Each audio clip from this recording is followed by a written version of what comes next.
Vote কি মার্কায় দিচ্ছেন সেটার থেকে জরুরি হচ্ছে আপনার ভোট প্রদান করাটা। যারা প্রবাসী রেমিটেন্স যোদ্ধা আপনারা রয়েছেন, আপনাদেরকে বিভিন্ন হেনস্থার মধ্যে পড়তে হয়। আসসালামু আলাইকুম সবাইকে।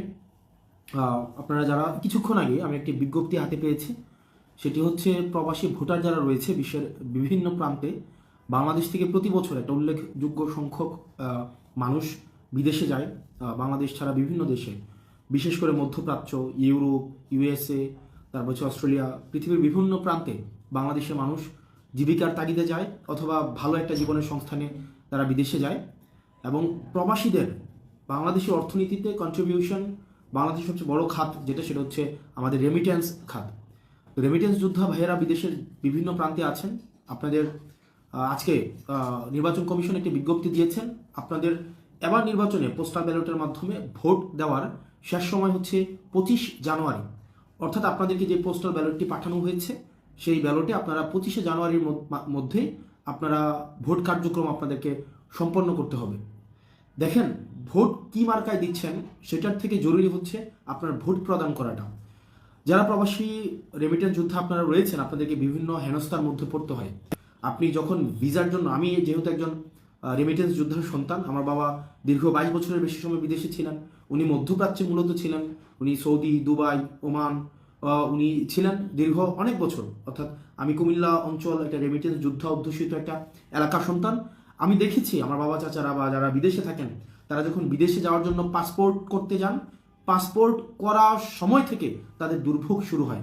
পাসপোর্ট অফিসে দালালি, তারপর হচ্ছে ভিসা যখন তারা কিনতে যায়, সেই জায়গায় তাদের প্রতারণার শিকার হতে হয়। নর্মালি ভিসার দাম থাকে 2 লাখ টাকা, 1.5 লাখ টাকা বা সরকারি মূল্য, অথবা যেই এজেন্সির যে মূল্য থাকে সেটা থেকে দালালরা উচ্চ মূল্য নিয়ে থাকে, 5 গুণ 10 গুণেরও বেশি মূল্য নিয়ে থাকে ভিসার মূল্য। তারপরে যে অর্থ দিয়ে তারা যেই চুক্তিতে তারা বিদেশে যায়, যে কাজের কথা বলে তাদেরকে বিদেশে নিয়ে যাওয়া হয়, দেখা যায় অধিকাংশ ক্ষেত্রে সেই কাজ দেওয়া হয় না, অথবা যে বেতন বলে বিদেশে নিয়ে যাওয়া হয়, অধিকাংশ ক্ষেত্রেই তাদেরকে সেই বেতনটি তাদেরকে দেওয়া হয় না।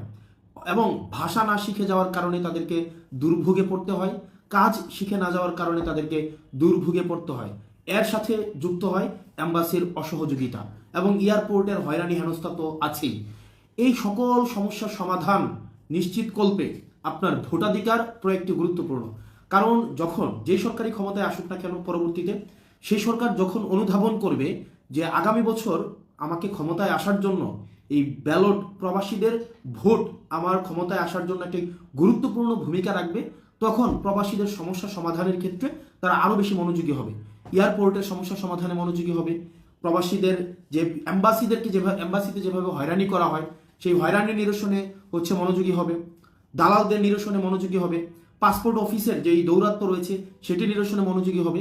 অর্থাৎ আপনার যে অধিকার সেটি বুঝে পেতে হলেও আপনার ভোটটি আপনি প্রদান করুন, যে মার্কায় ইচ্ছা সে মার্কায় প্রদান করুন।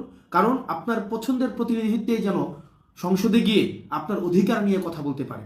কিন্তু যদি আপনি ভোট প্রদান থেকে বিরত থাকেন, তাহলে আগামী ইলেকশন পরবর্তীতে আপনার সমস্যার সমাধান কল্পে যেটি হবে সেটি উদাসীন থাকবে সরকার।